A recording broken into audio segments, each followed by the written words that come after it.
વિદ્યાર્થી મિત્રો, આપણે જે ઓક્સફોર્ડ સ્કૂલ દ્વારા ઓનલાઈન ટીચિંગ આપવામાં આવે છે એમની અંદર આપણે ચેપ્ટર નંબર 1 ધોરણ 11 એમનો આપણે અભ્યાસ કરતા હતા. આ અભ્યાસની અંદર આપણે આગળના લેક્ચરની અંદર જે કઈ જાતિ પ્રજાતિ કુળ ગોત્ર એમનું ઘણું બધું કામ હતું એ પૂર્ણ કરેલું. એમના સિવાય આપણે થોડી એવી વાત કરેલી વર્ગીકરણના સાધનો.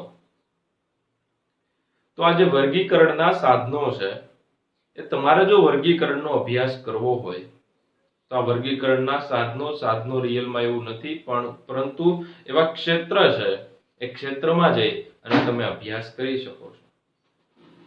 તો એમની અંદર પહેલું ક્ષેત્ર છે જેમનું નામ આપણે કહીએ તો હર્બેરિયમ, એટલે કે વનસ્પતિઓનું સંગ્રહાલય. ત્યારબાદ બીજા નંબર ઉપર ખાલી સંગ્રહાલય, ત્રીજા નંબર ઉપર વનસ્પતિ ઉદ્યાનો, ચોથા નંબર ઉપર પ્રાણી ઉદ્યાનો. તો આ જે બાબત છે, ચાર બાબત આપણે અભ્યાસ કરશું. પછી એમની અંદર કોઈ પણ સજીવો છે તો એમને કઈ રીતના ઓળખી શકીએ, તો ઓળખવા માટે આપણે ઘણી બધી રેફરન્સ બુક છે, ચાવીઓ છે, એમનો કઈ રીતે ઉપયોગ કરશું એમનો આપણે અભ્યાસ કરીશું. તો પહેલું આપણે શરૂઆત કરીએ હર્બેરિયમ. હર્બેરિયમ એટલે વનસ્પતિ સંગ્રહાલય. નામ પ્રમાણે જુઓ તો વનસ્પતિ સંગ્રહાલય. વનસ્પતિ છે તો આજે આપણે સંગ્રહ કરીએ છીએ એ મૃત વનસ્પતિનો સંગ્રહ કરીએ છીએ. તો વનસ્પતિનું સંગ્રહાલય બનાવવાનું છે જેને આપણે હર્બેરિયમ કહીએ છીએ. હર્બેરિયમ શીટો ઘણી બધી ભેગી થાય અને હર્બેરિયમ શેમની રચના કરે છે. તો આ હર્બેરિયમ શીટ છે એ કઈ રીતના બનાવી, તો તમે 8, 9, 10 માં જ્યારે પણ બાયોલોજી લેબની મુલાકાત લીધી હશે ત્યારે આવું તમે જોયું હશે. તો આપણી સ્કૂલની અંદર મોટું ફંક્શન યોજાણું હતું, મતલબ સ્કૂલ હતું એનું ઇનોગ્રેશન ફંક્શન હતું. એ ફંક્શનની અંદર ઘણા બધા વિદ્યાર્થીઓ દ્વારા અલગ અલગ આવા 30 જેટલા હર્બેરિયમ બનાવ્યા હતા આપણી સ્કૂલમાં. અને આ હર્બેરિયમ છે એ લેબોરેટરીમાં રાખવામાં આવ્યા હતા. હાલની તારીખમાં પણ લેબોરેટરીની અંદર હર્બેરિયમ છે એ ઉપલબ્ધ છે. પણ આપણે સામાન્ય વનસ્પતિ અને હર્બેરિયમ કઈ રીતના બનાવાય એમની માહિતી ક્લાસમાં આપેલી અને એ રીતના બાળકોએ તૈયાર કરેલું. તો વિદ્યાર્થી મિત્રો, આ જે હર્બેરિયમ છે એ હર્બેરિયમ વનસ્પતિ સંગ્રહાલય કઈ રીતના બનાવાય, તો કે પહેલા તો કોઈ પણ નમૂનો, દાખલા તરીકે મારે લીમડાનું હર્બેરિયમ બનાવવું છે તો લીમડાનું સામાન્ય નામ તો કે તમને ખબર છે લીમડો, નીમ. વૈજ્ઞાનિક નામ તો કે તમને ખબર છે એઝાડિક્ટા ઇન્ડિકા. તો આ વનસ્પતિ માટે જ લાગુ પડે છે. નમૂનાઓનું એકત્રીકરણ કરવું. નમૂનાઓનું એકત્રીકરણનો મતલબ એવો થાય કે નમૂનાઓને ભેગા કરવા. દાખલા તરીકે અલગ અલગ વનસ્પતિનું મારે સંગ્રહાલય બનાવવું છે તો અલગ અલગ વનસ્પતિના મારે નમૂના લઈ આવવાના. આ નમૂના લઈ આવીને તો એ નમૂનો ભેગા કરું છું એને એકત્રીકરણ કહેવાય, કલેક્શન ઓફ ધી સ્પેસિમેન. એટલે નમૂના છે એમનું એકત્રીકરણ થયું. નમૂનાઓનું એકત્રીકરણ, ત્યારબાદ એમને કાગળની વચ્ચે રાખવાનો. એટલે આજે નમૂનો જે કઈ આપણે ડાળે લઈ આવ્યા હોય તો એ શુષ્કન કરવાનું, એટલે અલગ અલગ કાગળની વચ્ચે બ્લોટિંગ પેપર હોય એમની વચ્ચે પણ હું મૂકી શકું, જેમના કારણે થોડા દિવસમાં એ શુષ્ક થઈ જશે. તો પહેલું એકત્રીકરણ બાદ શુષ્કન મુખ્ય શબ્દ છે. સુકાવા દેવાનું, પછી એના ઉપર પ્રેસિંગ મારવાનું એટલે એકદમ ફ્લેટ થઈ જશે. તો શુષ્કન, દાબન અને પરિરક્ષણ. પરિરક્ષણ એટલે વિષાક્તન પણ કહી શકો, ઇંગ્લિશમાં પોઈઝનિંગ પણ કહી શકો. જે નમૂનો હતો એમની અંદર 0.1% HgCl2 નો સ્પ્રે કરવાનો. 0.1% HgCl2 છે કોઈ પણ માઇક્રોબાયલ એક્ટિવિટી હોય, સૂક્ષ્મ જીવોની જે ક્રિયાવિધિ છે, દાખલા તરીકે ફૂગ હોય, બેક્ટેરિયા હોય, એ વનસ્પતિ જે આપણે ડાળી લીધી અથવા તો નાની બ્રાન્ચ લીધી છે, શાખા લીધી છે, તો એના ઉપર તમે સ્પ્રે કરી દેશો એટલે આ જે 0.1% HgCl2 છે આવા સૂક્ષ્મ જીવોના જે ઉત્સેચકો છે એમને કામ કરતા બંધ કરી દેશે, મતલબ ઇન્હિબિશન ઓફ એન્ઝાઇમ ઉત્સેચકોને કામ કરતા બંધ કરી દેશે, અને આ કામ કરતા બંધ કરી દેશે એટલે એ લાંબા સમય સુધી સારું રહેશે. ત્યારબાદ વર્ગીકરણ મુજબ ગોઠવવા. તો દાખલા તરીકે આપણે હવે એક ઉદાહરણ જોઈએ. તો લીમડાનો આપણે ભેગો કરવાનો, લીમડો આપણે એની એક શાખા છે લઈ આવ્યા, એ શાખાનું શુષ્કન સુકાવા દેવાની, માથે દાબન કરો એટલે એ ઓટોમેટિક સુકાઈ જાય.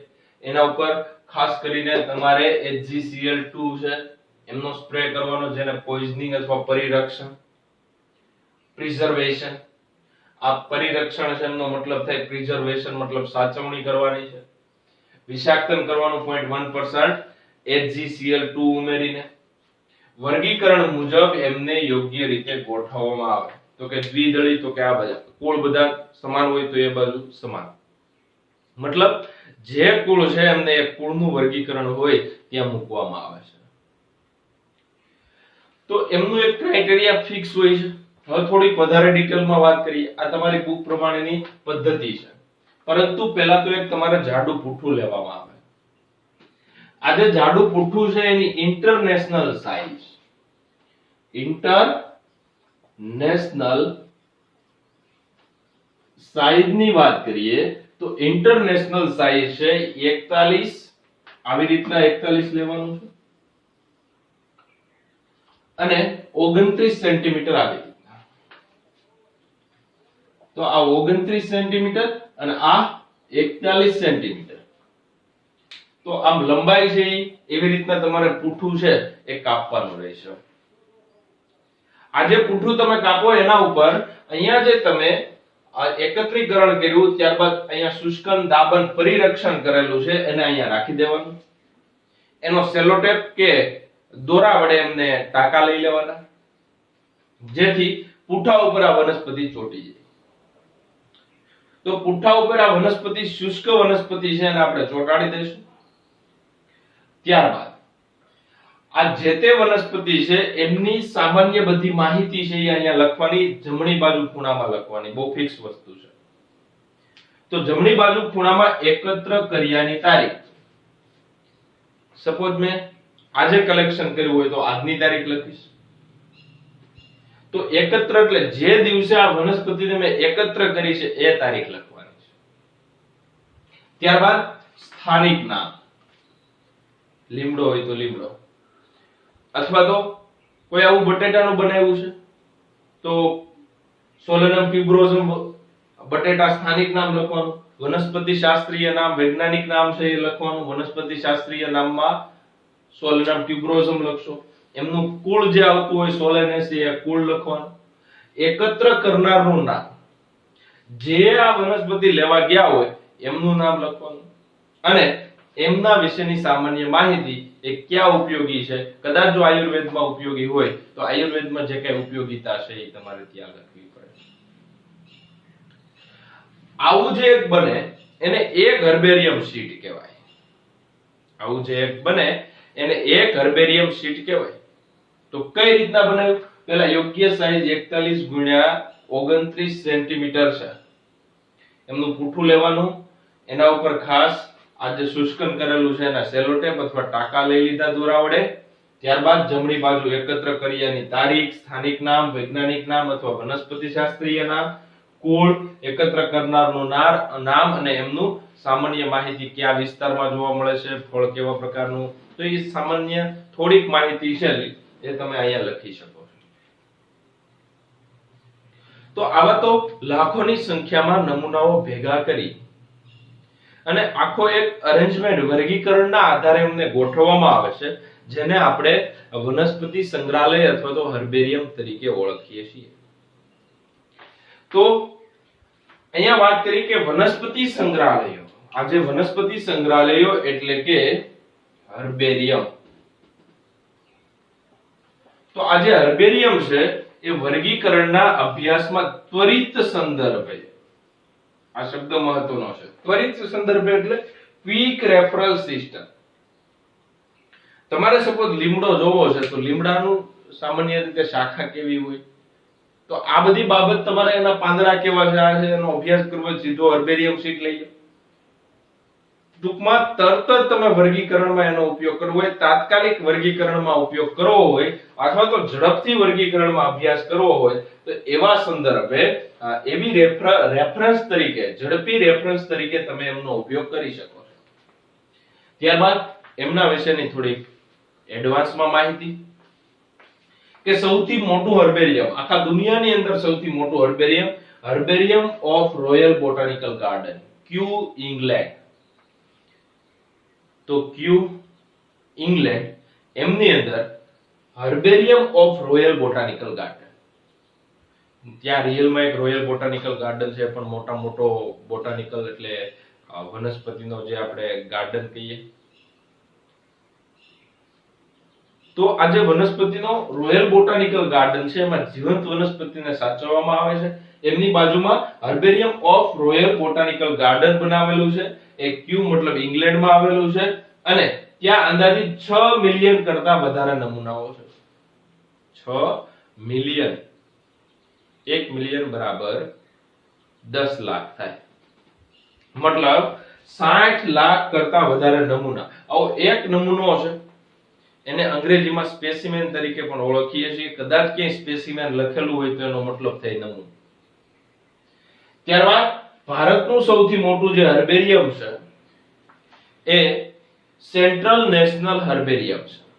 ભારતનું સૌથી મોટું જે હર્બેરિયમ છે એનું નામ છે સેન્ટ્રલ નેશનલ હર્બેરિયમ, જે કોલકાતામાં આવેલું છે અને એમની અંદર 2 લાખ કરતા વધારે આવા નમૂનાઓ, 2 મિલિયન કરતા વધારે નમૂનાઓ એટલે 20 લાખ કરતા વધારે નમૂનાઓ આજે વનસ્પતિ સંગ્રહાલય છે, હર્બેરિયમ છે, સેન્ટ્રલ નેશનલ હર્બેરિયમ એમાં આવેલા છે. તો આવી રીતના કોઈ પણ વનસ્પતિ છે, તમે બોટાનિક મતલબ વનસ્પતિ શાસ્ત્રી તરીકે કામ કરતા હોય, અલગ અલગ વનસ્પતિ પર અભ્યાસ કરવાનો છે, તો આવી રીતના તમે ઝડપથી કોઈ પણ એક જ લેબોરેટરીમાં રહી અલગ અલગ વનસ્પતિ છે અથવા તો એક જ સંગ્રહાલયમાં રહી અને અલગ અલગ વનસ્પતિના કુળ તેમજ એમના વિશેની માહિતી, એમના વિશેના વર્ગીકરણ છે એમનો તમે અભ્યાસ કરી શકો છો. વિદ્યાર્થી મિત્રો, આપણે બોટાનિકલ ગાર્ડન છે, વનસ્પતિ ઉદ્યાનો છે, એમનો અભ્યાસ કરવાનો છે. હવે એમની વ્યાખ્યા કરવી હોય તો કઈ રીતે કરી શકીએ વનસ્પતિ ઉદ્યાનની? તો આ જે વનસ્પતિ ઉદ્યાનો છે એમની જો આપણે વ્યાખ્યા કરવી હોય તો ખાસ કરીને વિશ્વના જુદા જુદા ભાગોમાંથી લાવે, ક્ષુપ હોય, છોડ હોય, વેલા હોય કે ઘાસ હોય અથવા તો જલીય વનસ્પતિ હોય, એમને અથવા તો આ બીજી કોઈ પણ પ્રકારની જીવંત વનસ્પતિ છે એમને વૈજ્ઞાનિક ઢબે વર્ગીકરણ મુજબ ગોઠવવાની જે ક્રિયાવિધિ છે એમને બોટાનિકલ ગાર્ડન તરીકે ઓળખીએ છીએ. તો વિદ્યાર્થી મિત્રો, આ જે છે એમની વ્યાખ્યા થઈ.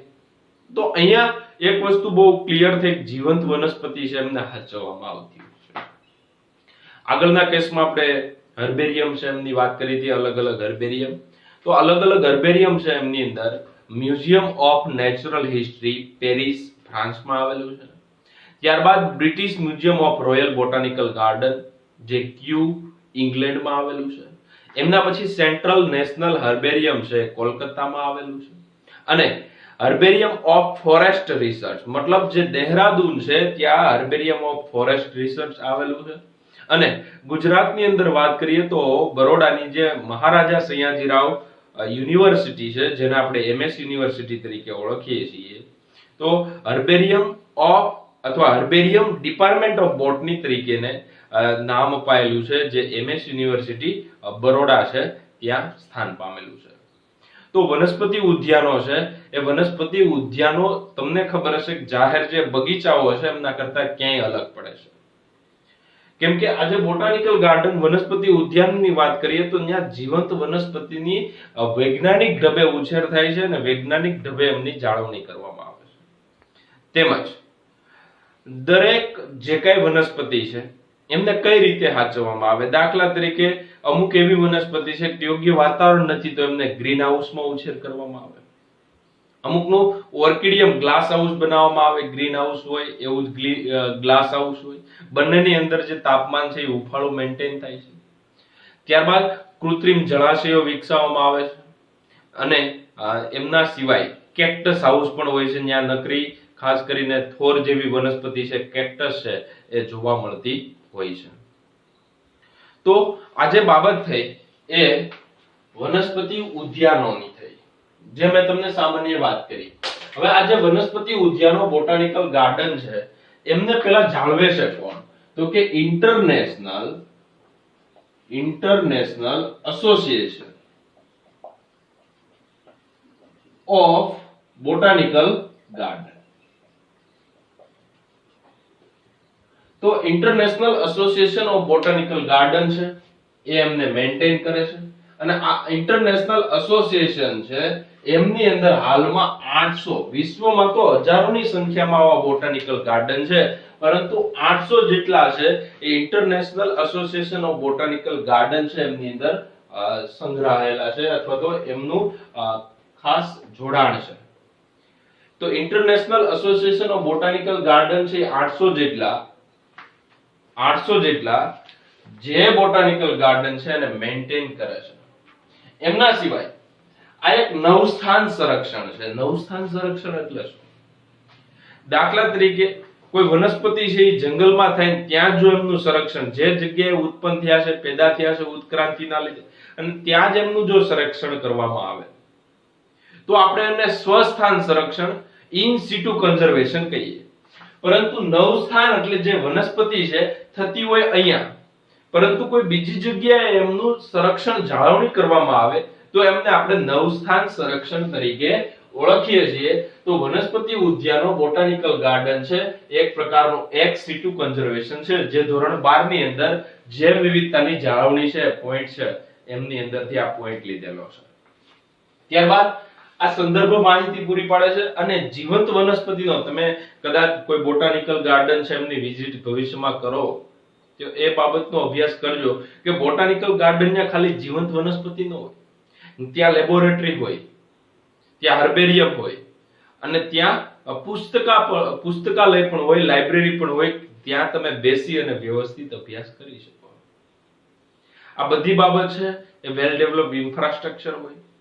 દરેક વનસ્પતિ જે બોટાનિકલ ગાર્ડનમાં હોય છે જીવંત સ્વરૂપે હોય છે અને ઓળખ વિધિ માટે એ ઉછેરેલી હોય છે. કોઈ પણ ત્યાં જઈ અને એમની સાથે અભ્યાસ કરી શકે છે અને કોઈ વનસ્પતિના કોઈ ફાયદા હોય તો એ ફાયદાનો પણ ત્યાં અભ્યાસ થઈ શકે. એટલે ઓળખ વિધિ માટે ખાસ તમે સંદર્ભમાં રેફરન્સ તરીકે વનસ્પતિ ઉદ્યાન છે એમનો ઉપયોગ કરી શકો છો. એમના સિવાય વાત કરવામાં આવે દરેક વનસ્પતિની ઉપર, કોઈ સપોઝ લીમડો વાવેલો છે તો લીમડા ઉપર લીમડાનું વનસ્પતિનું નામ, જે વનસ્પતિ શાસ્ત્રીય નામ એટલે કે વૈજ્ઞાનિક નામ, સાયન્ટિફિક નામ પણ હોય અને એમનું કુળ હોય. આ બે વસ્તુ હોય છે, એમનું સૂચવતી કાપલી લગાવેલી હોય છે.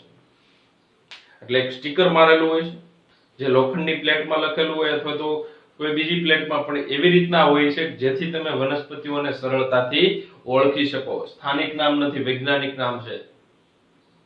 તો એ ત્યારબાદ આ દુનિયાના જે કાંઈ સારામાં સારા બોટાનિકલ ગાર્ડન છે, મોટો બોટાનિકલ ગાર્ડન છે, એમની વાત કરીએ તો રોયલ બોટાનિકલ ગાર્ડન ક્યુ ઇંગ્લેન્ડમાં આવેલો છે. એમની શોધ છે એ વિલિયમ આલ્ટન નામના વૈજ્ઞાનિકે કરેલી છે.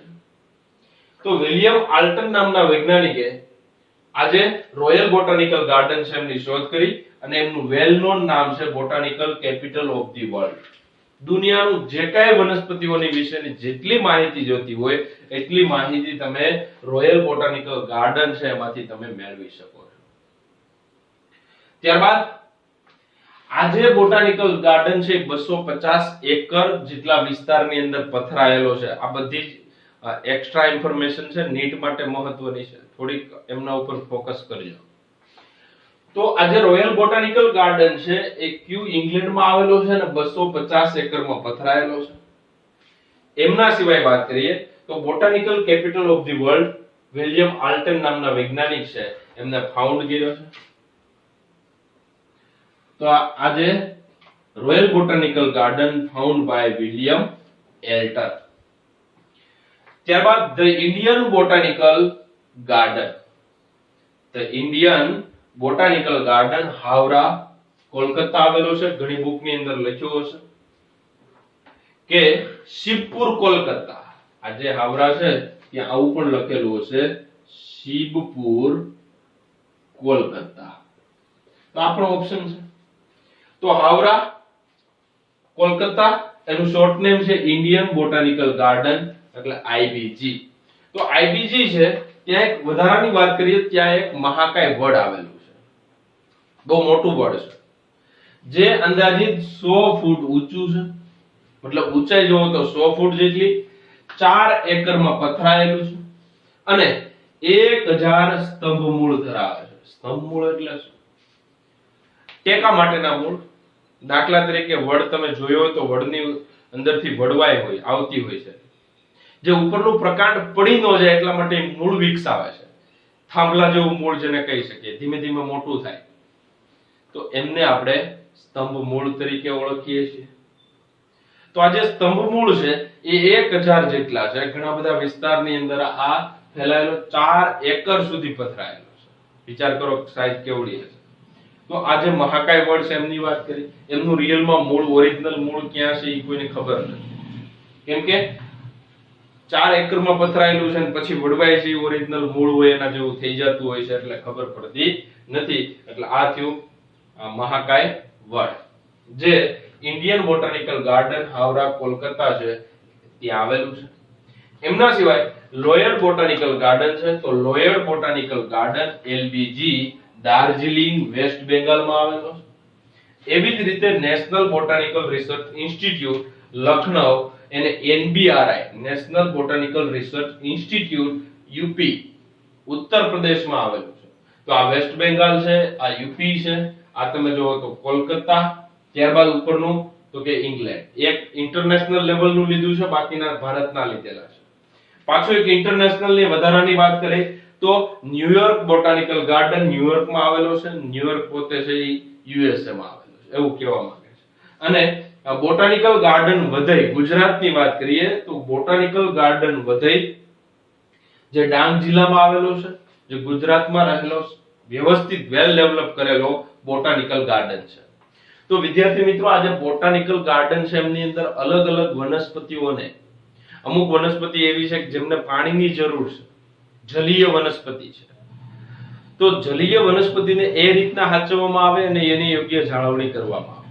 ત્યાં પૂરતો સ્ટાફ રાખવામાં આવતો હોય છે, યોગ્ય લાઇબ્રેરી, લેબોરેટરી, આ બધી જ સુવિધાઓ છે એ ત્યાં હોય છે અને એમનું સફળ રીતે ખાસ કરીને કોઈ વનસ્પતિ છે એ લુપ્ત થવાના આરે, તો લુપ્ત થવાના આરે હોય એવી વનસ્પતિની કોઈ જાતિ છે તેવી જાતિઓને ખાસ ત્યાં જાળવવામાં આવે. અને એમના સિવાય ત્યાં પરાગરજ બેંક પણ હોય છે જેમની અંદર પરાગરજ સંગ્રહાયેલી હોય અને બીજ બેંક પણ ઘણી જગ્યાએ જોવા મળે. બીજ બેંક એટલે અલગ અલગ વનસ્પતિઓ છે એમના બીજ છે સંગ્રહ કરી અને શુષ્ક પદ્ધતિ દ્વારા એમની જાળવણી કરવામાં આવતી હોય છે. તો આ જે સીડ બેંક અને પોલેન બેંક છે એ નવી ખાસ નિધિઓ છે.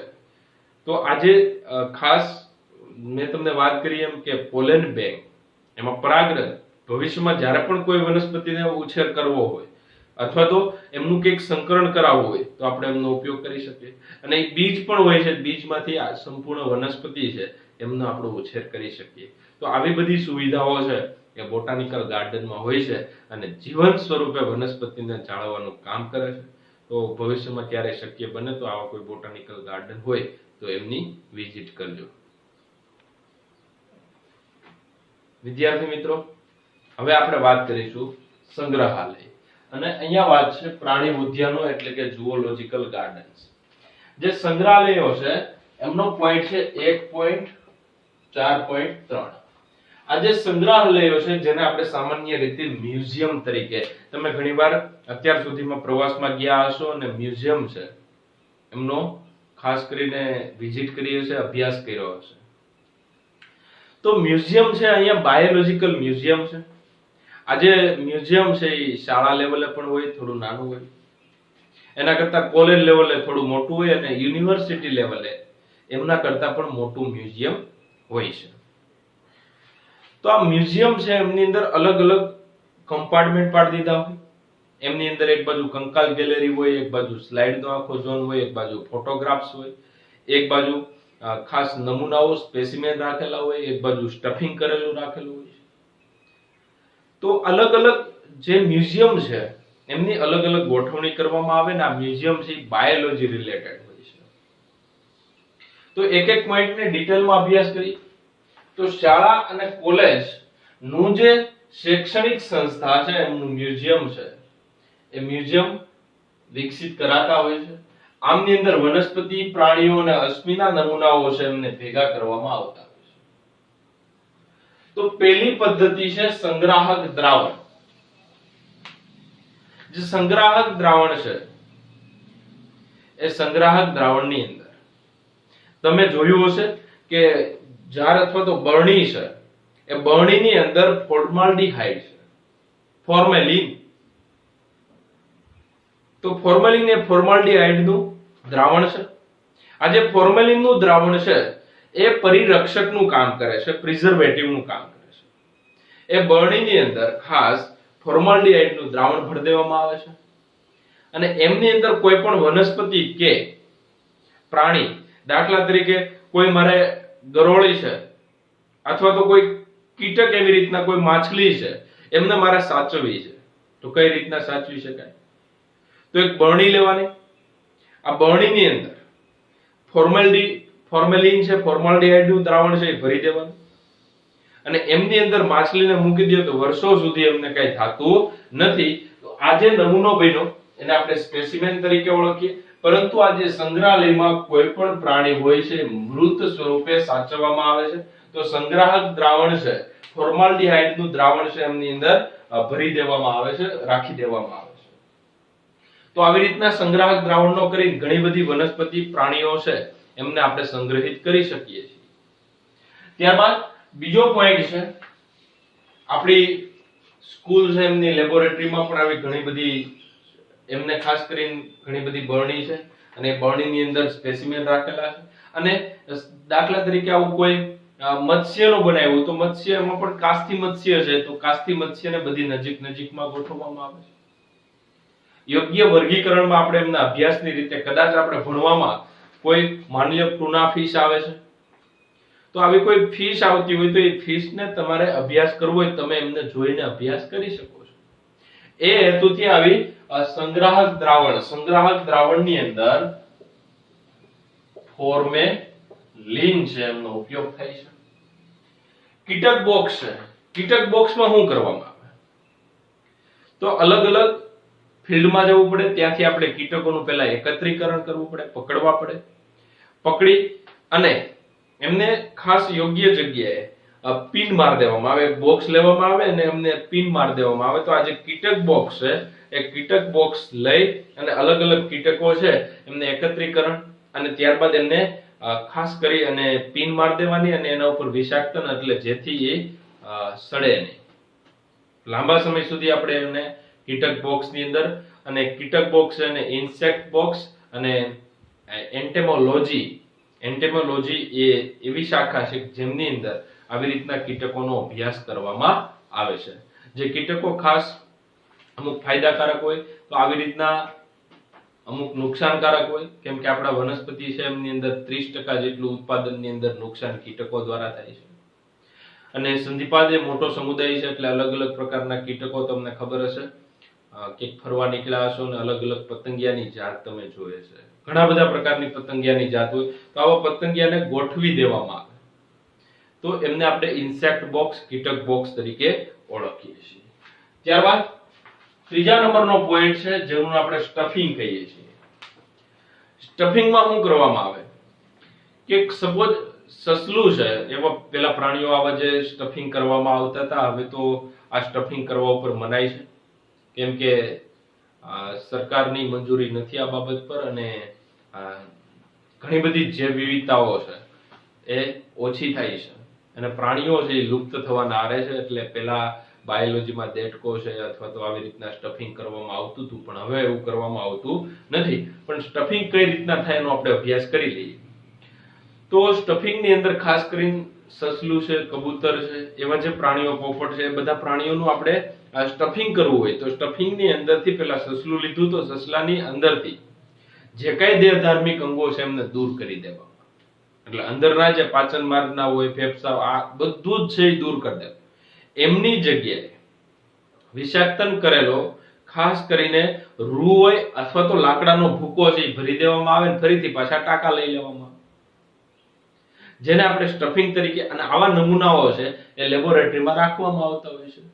તો આ જે ક્રિયાવિધિ મેં વાત કરી જેને આપણે સ્ટફિંગ તરીકે ઓળખીએ, તો સ્ટફિંગમાં ખાસ કરીને દેહધાર્મિક અંગો દૂર કરી લાકડાનો ભૂકો અથવા તો રૂ છે એ ભરી દેવામાં આવે એટલે બહારનું બંધારણ છે એમને રહેશે. ત્યારબાદ પ્રાણીઓના કંકાલ છે. તો આજે પ્રાણીઓના કંકાલ એટલે અલગ અલગ, સપોઝ ખોદકામ દરમિયાન કોઈ કંકાલ નીકળ્યું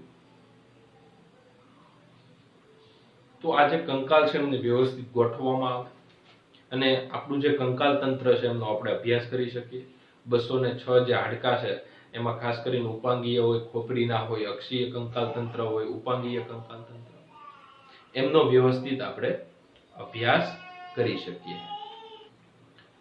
તો આ જે પ્રાણીઓના કંકાલ છે એ ખોદકામ દરમિયાન જે કઈ અશ્મિઓ મળેલા હોય, ઘણા મ્યુઝિયમની અંદર તમને ખબર છે ખોદકામ દરમિયાન જૂની વસ્તુઓ મળેલી હોય છે, એ વસ્તુઓને રાખવામાં આવે છે અને ખાસ પ્રદર્શિત કરવામાં આવે છે.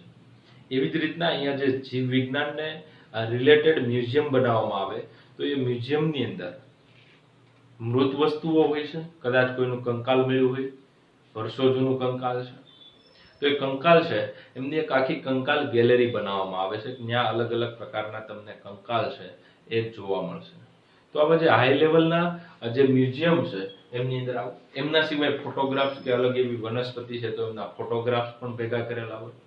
અલગ અલગ પરાગરજ હોય તો એમની અલગ અલગ સ્લાઇડ બનાવે, એ રીતના અલગ અલગ સ્લાઇડ બનાવી અને આખો સ્લાઇડની ગેલેરી હોય છે જેને આપણે માઇક્રોસ્કોપમાં જોઈ શકીએ. તો આવી રીતના કોઈ પણ મૃત વસ્તુ છે એનું મ્યુઝિયમ બનતું હોય છે. તો આવા જે મ્યુઝિયમ છે એવું મ્યુઝિયમ ભારતની અંદર આવેલા એમની વાત કરીએ તો નેચરલ હિસ્ટ્રી મ્યુઝિયમ છે એ મુંબઈમાં આવેલું છે. ત્યારબાદ ઝૂઓલોજીકલ સર્વે ઓફ ઇન્ડિયા છે એ કોલકાતામાં આવેલું છે. સરકારી મ્યુઝિયમ ચેન્નઈમાં અને ખાલી મ્યુઝિયમ એવું નામ છે એ વડોદરાનું મ્યુઝિયમ છે. તો natural history museum Mumbai, ઝૂઓલોજીકલ survey of India Kolkata, સરકારી મ્યુઝિયમ છે ચેન્નાઈ અને મ્યુઝિયમ ખાલી છે વડોદરામાં આવેલું છે. એવી જ રીતના જો પ્રાણી ઉદ્યાનની વાત કરીએ તો પ્રાણી ઉદ્યાન એટલે તમે બહુ સારી રીતના ઓળખતા હશો, ઝૂઓલોજીકલ પાર્ક. તો આ જે ઝૂઓલોજીકલ પાર્ક છે એ તમને ખબર હશે જુનાગઢ ઘણા બધા ગયા હશે, એવી રીતના રાજકોટ પણ છે, ગાંધીનગર પણ છે. તો આજે પ્રાણી ઉદ્યાન છે તો પ્રાણી ઉદ્યાનમાં મનુષ્યની સીધી દેખરેખ હેઠળ સુરક્ષિત વાતાવરણમાં જંગલી પ્રાણીઓને રાખવામાં આવે છે. જે તમે જોયા ન હોય પણ તમારે એમનો અભ્યાસ કરવો હોય તો તમે જે સક્કરબાગ અહીંયા જુનાગઢ આવેલું છે, ઇન્દ્રોડા પાર્ક છે ગાંધીનગર, તો ત્યાં જઈ અને અભ્યાસ કરવો પડે અલગ અલગ પ્રાણીઓ વિશે કે એમની વર્તણૂક કેવા પ્રકારની છે, કેવા પ્રકારનો ખોરાક ખાય છે, ખોરાકની આદત કેવી છે, કે વર્તણૂક એટલે મતલબ એનું બિહેવિયર કેવું છે, કેવા વાતાવરણમાં રહી શકે છે, પ્રજનનનો સમયગાળો કયો છે. તો આ બધી બાબત છે એ બાબતનો આપણે અભ્યાસ ઝૂઓલોજીકલ પાર્ક છે એમની અંદર કરી શકીએ. તો આજે ઝૂ તરીકે પ્રાણી ઉદ્યાન છે ઝૂ તરીકે ઓળખાય છે અને પ્રાકૃતિક નિવાસસ્થાન જેવી જ અનુકૂળતા આપવામાં આવે છે. આ પોઈન્ટ મહત્વનો છે. જેવું કદાચ કોઈ સિંહ છે તો સિંહ જંગલમાં રહે છે, જ્યાં એમને અનુકૂળ વાતાવરણ મળે છે એવી જ અનુકૂળતા છે એ આપણે પ્રાણી ઉદ્યાનમાં આપતા હોઈએ છીએ. તો પ્રાણી ઉદ્યાનમાં તમે ઘણીવાર ગયા હશો, સાપ ઘર છે એ અલગ હોય, પક્ષી ઘર હોય એ અલગ હોય. આવા જંગલી પ્રાણીઓ છે તો અલગ અલગ એના દરરોજ એમને ખોરાક પૂરા પાડવામાં આવે. કદાચ એમના શરીરમાં કોઈ તકલીફ થાય, મતલબ પ્રોબ્લેમ આવે તો ત્યાં વેટનરી ડોક્ટર હાજર હોય, એમની મુલાકાત લેતા હોય. અને કદાચ આવા કોઈ માનવભક્ષી પ્રાણીઓ હોય તો એમને પણ અલગ રીતે સાચવવામાં આવે અને ત્યાં ખાસ કરીને એમની સંતતિ વધે એવા પ્રયત્નો કરવામાં આવે જેથી એમની જૈવ વિવિધતા છે એ જળવાય. તો આજે પ્રાકૃતિક નિવાસ સ્થાન એવી અનુકૂળતા અને નાના બાળકોને આમની મુલાકાત લેવી વધારે ગમતી હોય છે. એક સીટુ કન્ઝર્વેશન છે. જો સિંહ છે એમને હું ગીરની અંદર જ એમની જાળવણી કરું, તો ગીરની અંદર જ જાળવણી કરું તો ઇન સીટુ કન્ઝર્વેશન, કેમ કે એમની મૂળભૂત જગ્યા છે. કેમ કે એસ્થેટિક લાઈન છે, એસ્થેટિક લાઈન ફક્ત ને ફક્ત આપણા ગીરના જંગલમાં જોવા મળે છે. પરંતુ ગીરના જંગલમાંથી બીજા કોઈ પાર્કની અંદર આવી રીતના પ્રાણી ઉદ્યાનમાં એમને લઈ જાઓ, તો પ્રાણી ઉદ્યાનમાં લઈ જાવ છું તો એમને એક સીટુ કન્ઝર્વેશન એટલે કે નવ સ્થાન સંરક્ષણ તરીકે ઓળખવામાં આવે છે. તો વિદ્યાર્થી મિત્રો, આજે નેશનલ ઝૂઓલોજીકલ પાર્ક દિલ્હી છે, દિલ્હીમાં જે નેશનલ ઝૂઓલોજીકલ પાર્ક આવેલો છે એ એશિયાનો સૌથી મોટો પ્રાણી ઉદ્યાન છે. આખા વિશ્વની અંદર કોઈ મોટો હોય તો ક્રુગર પ્રાણી ઉદ્યાન છે. એ ક્રુગર પ્રાણી ઉદ્યાન સાઉથ આફ્રિકામાં આવેલું છે, જે આખા વિશ્વનું સૌથી મોટો પ્રાણી ઉદ્યાન છે. તો આજે પ્રાણી ઉદ્યાન અથવા તો જેને આપણે ઝૂ તરીકે ઓળખીએ છીએ, તો એમાં એશિયાનું કોઈ મોટું, ભારતનું તો મોટું થશે જ, પરંતુ એશિયાનો આ નેશનલ ઝૂઓલોજીકલ પાર્ક છે એ એશિયાનો સૌથી મોટું પ્રાણી ઉદ્યાન. અને ક્રુગર, તો આ ક્રુગર છે એ સાઉથ આફ્રિકામાં આવેલું સૌથી મોટું પ્રાણી ઉદ્યાન છે. એવી જ રીતના ક્રુગર છે એક ખાસ રાષ્ટ્રીય ઉદ્યાન પણ છે, નેશનલ પાર્ક પણ છે. તો ક્રુગર નેશનલ પાર્ક પણ છે અને ક્રુગર પ્રાણી ઉદ્યાન પણ છે, બંને છે.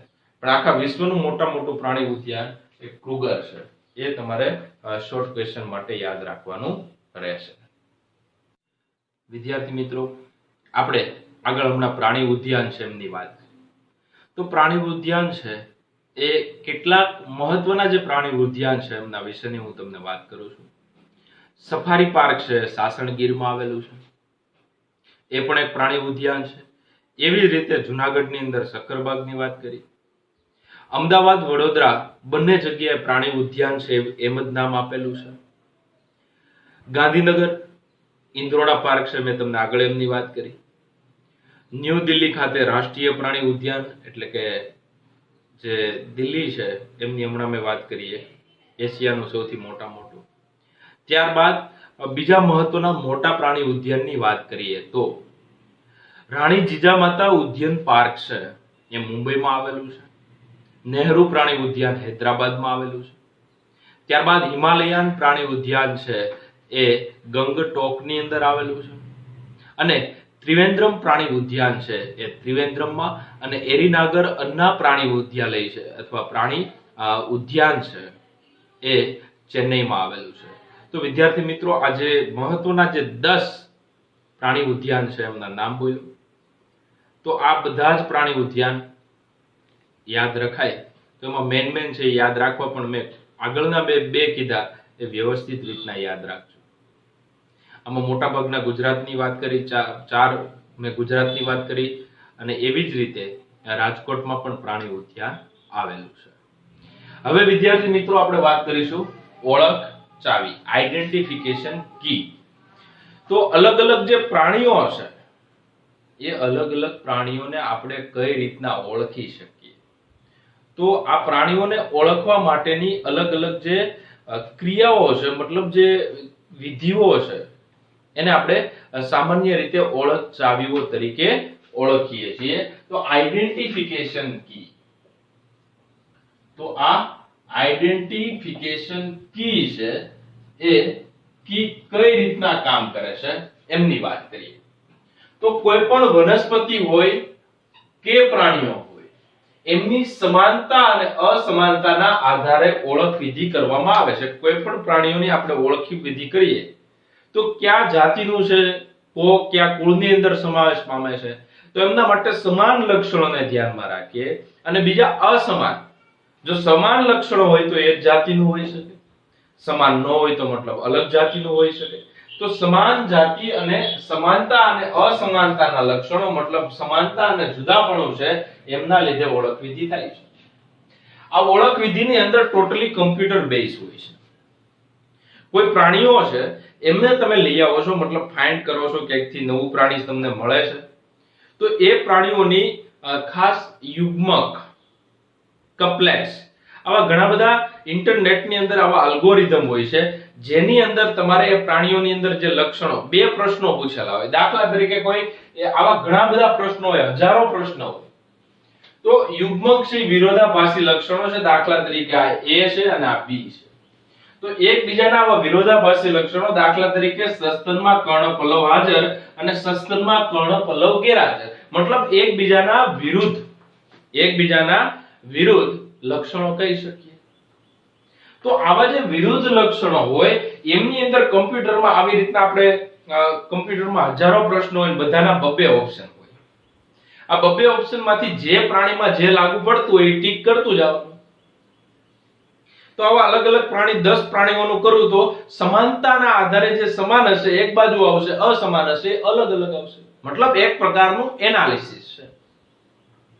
હવે કદાચ જે બોલું એમનો તમને વધારે ખ્યાલ આવશે કે આવા જે કપલેટ છે મતલબ જે યુગ્મક છે એ યુગ્મક વિરોધાભાસી લક્ષણો છે. દાખલા તરીકે સસ્તનમાં કર્ણપલવ હાજર અને સસ્તનમાં કર્ણપલવ ગેરહાજર.